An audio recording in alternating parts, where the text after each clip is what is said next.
पानी निकलने के रास्ते नहीं है।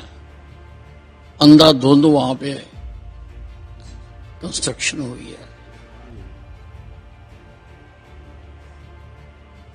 तो उन्होंने शहर को बसाने के लिए कोई जो सिस्टमैटिक प्लान है वो उन्होंने नहीं बनाई। जिन देशों में गए हैं वो भी देश हैं, वहां भी लोग रहते हैं, उनके साथ भी हमारे जो अंतर्राष्ट्रीय संबंध है वो बनते हैं, हमारा व्यापार बनता है। वो घाना गए हैं, ब्राजील गए हैं, त्रिनिदाद गए हैं, देश हैं वो। इनको पता नहीं है मान साहब को। देखिए अब इसी की जांच हो रही है, अभी कोई तथ्य सामने नहीं आया उसका। और जो पारिवारिक संबंध बिगड़ रहे हैं ये भी विचार करने की बात है।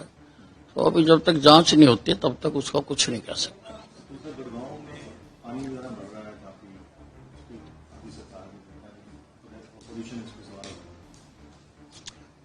गुड़गांव जब बसा था उस वक्त प्रदेश में अपोजिशन की ही सरकारें थी, और जब भी कोई शहर बसता है तो नाले नालियों सड़कों की प्लानिंग उस वक्त करनी होती है। बसे हुए शहर में तो नालियां नहीं खोदी जा सकती, तो उस वक्त इन्होंने खोदी नहीं। नजदीकन आज पानी निकलने के रास्ते नहीं है। अंधाधुंध वहां पे कंस्ट्रक्शन हुई है। तो उन्होंने शहर को बसाने के लिए कोई जो सिस्टमैटिक प्लान है वो उन्होंने नहीं बनाई, जिस कारण से लोगों को तो कष्ट भुगतना पड़ रहा। दूसरा, भगवंत मान ने कल जिस तरह से बोला है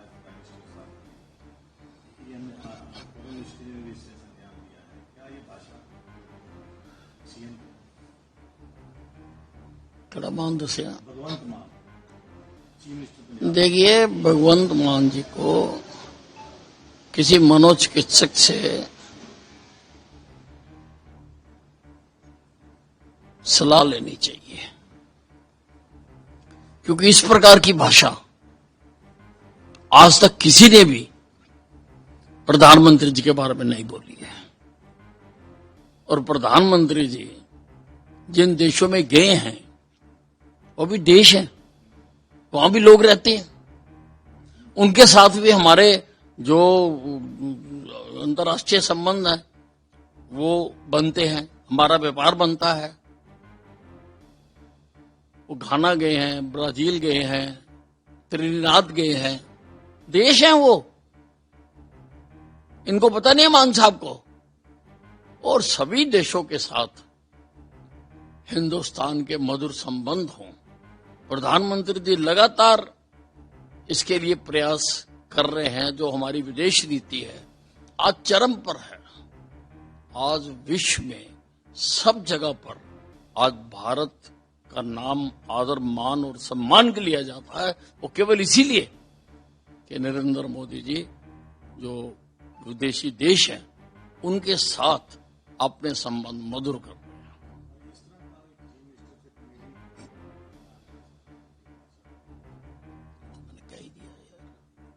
क्या तो दिया मैंने।